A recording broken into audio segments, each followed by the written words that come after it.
أن علينا على الوفد البرتقالي الإسباني اجتماع، يعني كيف يقال، اجتماع في دار البيضاء في 8 مساء، والمسافة بعيدة جدا، ونحتاج في الابتداء من الآن بالضبط.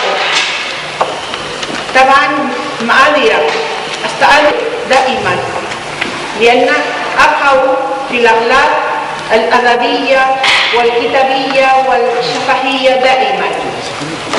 على كل حال أريد أن أقدم أمامكم بعض الباحثين الإسبان والبرتغالية. الفرنسية أين هو؟ الفرنسي؟ رجع. من هو الفرنسي؟ هو والفرنسية، لأن من بيننا تحت اسم إسباني تماما، اسمه خافير، اسم إسباني تماما، أيضا عدو فرنساوي. 3 بلدان.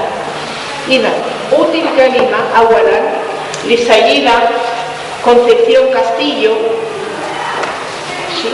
تدرس في قسم الدراسات العربية والإسبانية في جامعة غرناطة الحمراء، وسنسمعها كيف تتكلم عن مخطوط موجود مخطوط مهم محفوظ في الخزانة الوطنية المدريدية. أشار إلى هذه المجموعة مثلا في الصباح سيدي علي، والكتاب يعني مخطوط صوفي للأشعري، والعنوان شيارة اليقين. وبدون إطالة أعطي لك الكلمة. دكتورة كاستيلو، من فضلك. De la mención de Ayámicos y que está en la biblioteca de la Real Academia de la Historia. Este manuscrito forma parte de un volumen misceláneo que ya catalogó el profesor Elías Pérez. Este manuscrito lo conocía yo hace bastante tiempo porque fue uno de los que utilicé para realizar mi tesis doctoral. Tengo que reconocer, y después lo voy a pasar en la letra, que era una letra muy pequeña cuando lo vi. Cuando lo conocí, vi que era una letra muy pequeña, pero afortunadamente ya me había hecho con el contenido del manuscrito, y entonces me fue fácil identificar esta letra tan pequeña. En el primer, consta de 27 folios, como ven son pocos folios, cuando en otros manuscritos conservados, por ejemplo, en la biblioteca particular de Seco de Lucena, que es el mismo manuscrito, pues tiene unas 130 páginas, quiere decir que la letra es muy pequeña, como ahora podrán comprobar. En la primera página viene el nombre del autor, pero viene solamente el nombre de Abul Hassan al-Ash'ari. Esto me dio bastante lata a la hora de hacerlo, de identificar personajes, porque no se ponían de acuerdo. Investigadores anteriores, por ejemplo, Klogeman decía que era el Ash'ari del siglo X, Asín Palacio decía que era de un autor al-Ash'ari del siglo XII, y yo llegué a la conclusión que podía ser este autor del siglo XII, pero tampoco lo confirmaba exactamente, no sabía cuál era. Después ya me olvidé del tema y últimamente apareció una publicación en la que se decía que este título de Shayar al-Yaqin pues también se le atribuía a otros libros, a otros contenidos iguales, pero con distintos títulos. Por ejemplo, había una obra que se llamaba Daqaiq fil Akhbar, que era atribuido al Qadi, y también había otra obra titulada Haqaiq wa Daqaiq, que se le atribuía a Shemarkandi. O sea, quiere decir que hay varias obras del mismo contenido, pero distinto título y distinto autor. Y eso después voy a pasar una página para que la veamos. Yo he llegado a la opinión, mi opinión es que se le atribuye estos nombres, o sea que quitar Shayar al-Yaqin tiene distintos títulos y se le atribuye a distintos personajes con objeto de que estas atribuciones sirvan para darle argumentos de autoridad, sin que esto quiera decir que la atribución sea válida. O sea que si decimos que es de Al-Ash'ari, pues no quiere decir que sea del famoso Al-Ash'ari del siglo X, pero que diciendo ese nombre, pues parece que la obra tiene más, o sea que es mejor la obra, puesto que puede que sea de ese autor, ¿no? Esta obra es un tratado de escatología musulmana, pero no en plan teológico, sino que son leyendas recogidas. Leyendas recogidas que van desde una introducción que hablan de la creación de Adán, de la creación de la luz, etcétera, de la creación de la tierra, y después vienen las 4 partes principales de muerte, juicio, infierno y paraíso. Está basado en parte en el Corán y también en la tradición. Se nombran muchos tradicionistas, como por ejemplo Ibn Abbas, Wahab ibn Nabi, etc. Este manuscrito, como he dicho antes, tiene la letra muy pequeña, que después voy a pasar para que la vean. Antes del primer folio, pues viene un barnamas, un índice con todos los capítulos de la obra, como esto que tiene un índice en 2 folios de toda la obra, y luego tiene, bueno, es letra magrebí y tiene muchas anotaciones al margen. Unas son porque se debe a algún olvido del copista y otros se deben casi a capítulos enteros que se han olvidado, que también lo van a ver porque está al margen de la obra. O sea que yo lo que saco aquí en claro, lo más importante es una letra muy pequeña que no sabemos por qué la hizo así el amanuense, porque normalmente se suelen hacer las letras más bien grandes, pocas líneas, amplios márgenes, pero aquí yo a veces pienso si era para que así fueran cuadernillos, que tuvieran más divulgación entre la gente y la gente aprendiera este tipo de leyendas. Y nada más, ahora voy a pasar para que ustedes vean la letra, que es para mí muy importante. Nada. الأستاذ كاستيليو قدمت أمامنا مخطوط محفوظ كما قلنا في المكتبة الوطنية في مدريد، وأظن أن المقيم قدمت أيضا صفة المخطوط بكل تعيين بكل دقة، والمهم أن نرى المخطوط مباشرة. تكلمنا عن المؤلف وعن المضمون، وأترككم بالمخطوط ونستمر إلى المحاضرة التالية للأستاذ الدكتور جيسوس تيف جامعة كومبلوتنسي في مدريد، الذي يلقي الآن خطابا محاضرة قيمة أيضا في موضوع تعرفونه أكثر منا أحسن منا، كما هو الخط الأندلسي، صفات الخط الأندلسي. أترك لكم ذلك. Buenas tardes. Bueno, voy a hablar brevemente sobre caligrafía andalusí. Me ocuparé de los siglos X al XV y a continuación mi compañera Nuria Martínez les hablará de la caligrafía a partir del siglo XVI. Yo estoy realizando un trabajo en el que estoy siguiendo 3 criterios principales. El primero de ellos es el cronológico. Bueno, les quiero decir que quería proyectar unas diapositivas para mostrarles imágenes de diferentes manuscritos, pero parece que no es posible. Bueno, entonces, los 3 criterios que les mencionaba. El primero es el cronológico. Aquí analizaríamos cuál es la evolución de la escritura andalusí a lo largo de los siglos, y si se puede establecer que ha habido unas escuelas, como por ejemplo la sevillana, muy importante, o también la valenciana, donde el principal escriba fue Ibn Battus. El segundo criterio es el formal y estético. Aquí tenemos que en el Andalus se utilizaron principalmente 2 tipos de escritura: la cúfica occidental y la cursiva andalusí.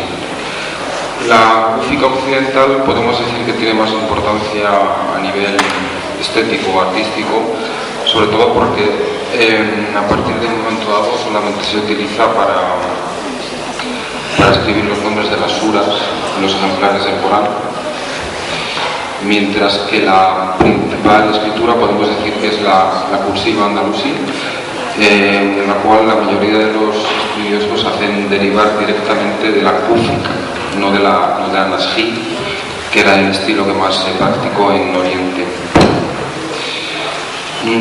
Es importante, evidentemente, estudiar la cursiva andalusí en sus relaciones con el Magreb.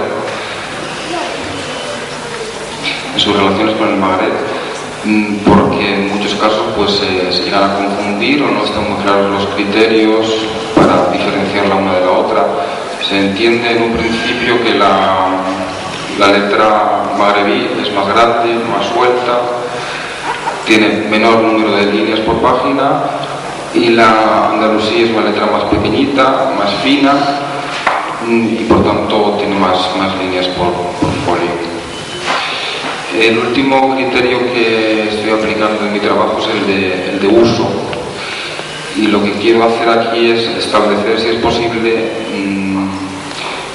en qué medida se utilizaba una letra más cuidada o menos cuidada, pues desde los ejemplares del Corán, donde evidentemente la letra sería la más cuidada, la que tenía mayores valores artísticos, y luego pues campos intermedios como por ejemplo la correspondencia oficial o unos usos más ordinarios, digamos, donde la letra sería más cuidada. Muchas gracias. شكرا جيسوس. أعترفكم أننا نلاحظ كثيرا لأننا نعرف أن الإسبانية غير مفهومة تماما عندكم هنا. على كل حال أريد أن أقول كما قلت في البداية في تقديمه أن عندكم علامات في الموضوع، يعني موضوع الخط الأندلسي المغربي، وسنناقش في الموضوع، لأن عندنا في إسبانيا نبتدئ بنبحث عن الموضوع ونريد أن نتوسع يعني ما نعرف. لهذا جئنا بالتمر إلى البصرة، ورأيت من بين أقول هذا إلى سيدي علي إليكم كلكم. إذا أعطي الآن الكلمة إلى الدكتور خافير ديل باركو، هو الفرنسي الذي أشرنا به من قبل، وسيتكلم عن مخطوطات التورا موجودة في مكاتب إسبانية. أعطي له الكلمة، إنه يعمل باحث في المجلس العالي للبحوث العلمية في مدريد. من فضلك خافير.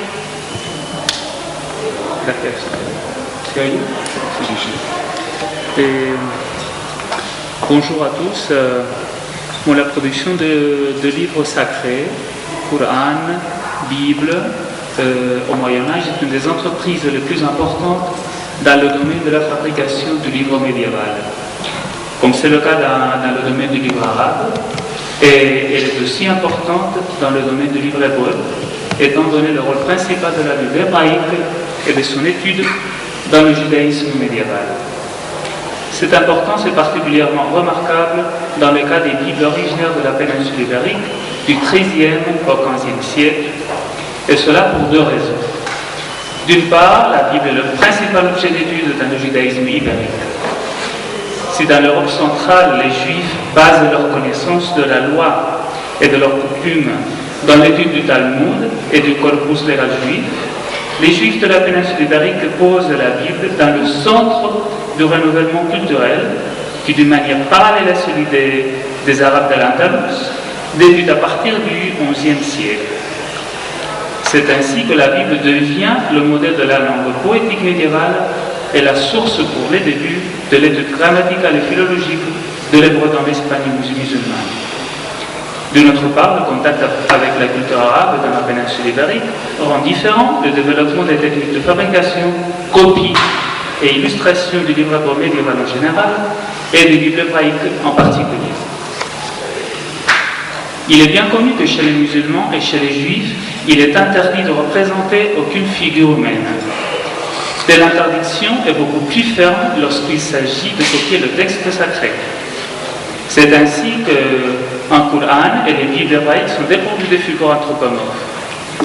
Pour embellir le Coran, les Arabes ont développé un type de décoration abstraite et géométrique inspirée de divers motifs de l'architecture musulmane qui reçoit souvent le nom d'arabesque.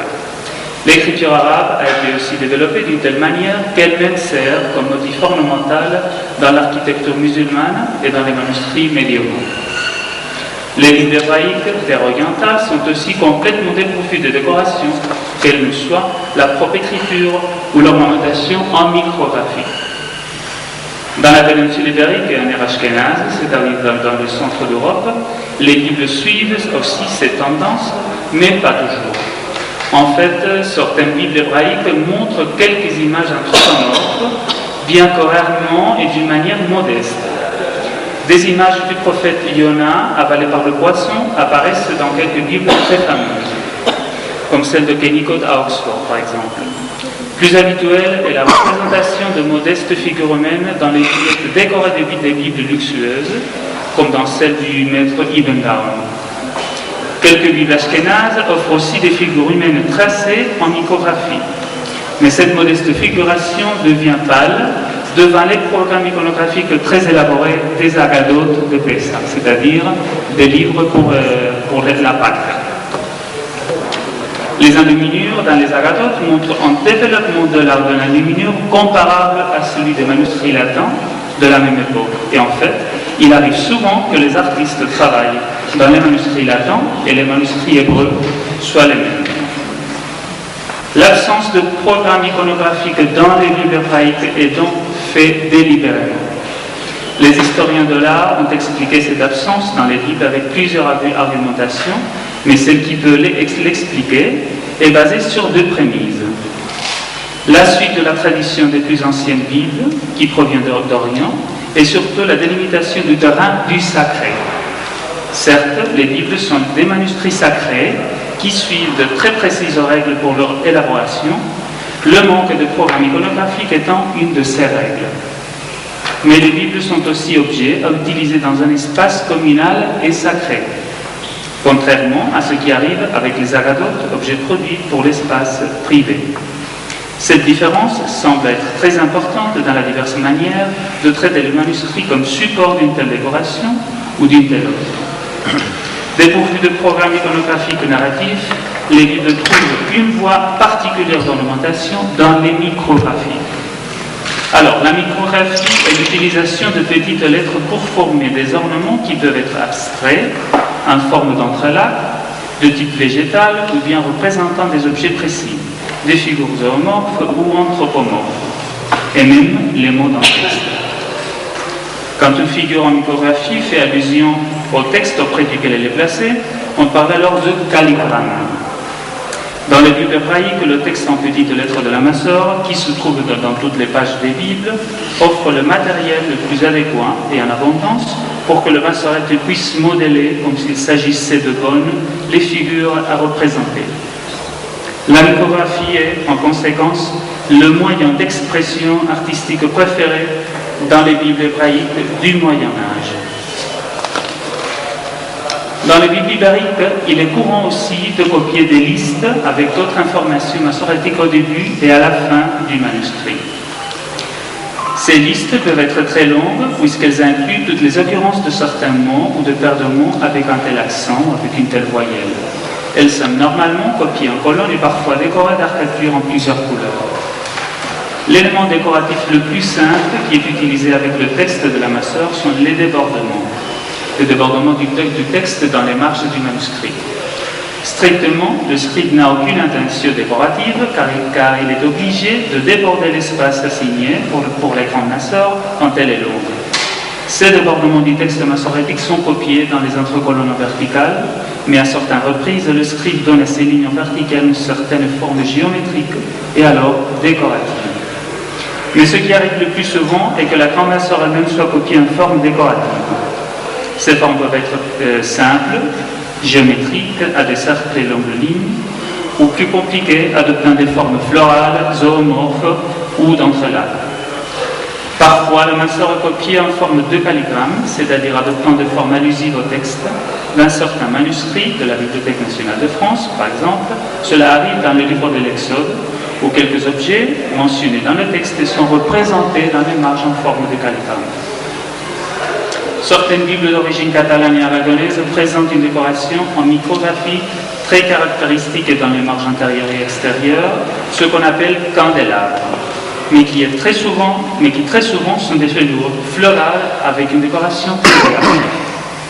Ces micrographies très originelles sont faites normalement avec le texte de la Grand Massor, mais il peut arriver que le scribe veuille représenter un de ces candélabres ou un objet en forme de calligramme et que le texte massorétique soit trop court ou très succinct. Dans ces cas-là, le scribe de la Massor peut utiliser d'autres textes en micrographie, comme certaines listes massorétiques générales, ou le texte d'autres livres bibliques comme les psaumes et les proverbes. Un des éléments décoratifs les plus spécifiques des Bibles ibériques sont les pages tapis. Ces pages tapis, normalement situées au début ou à la fin du livre, ou entre deux des trois grandes parties de la Bible hébraïque, sont un élément caractéristique qui représente d'une part la suite de traditions de décoration mudécha, même au pays ibérique de chrétienté, et d'autre part l'interrelation entre la luminure et la micrographie. Certes, dans les Bibles les plus austères, les pages tapis ne sont que pages avec une décoration en micrographie à pleine page, avec des motifs géométriques ou d'entrelacs. Mais dans notre Bible plus décorée, les pages tapis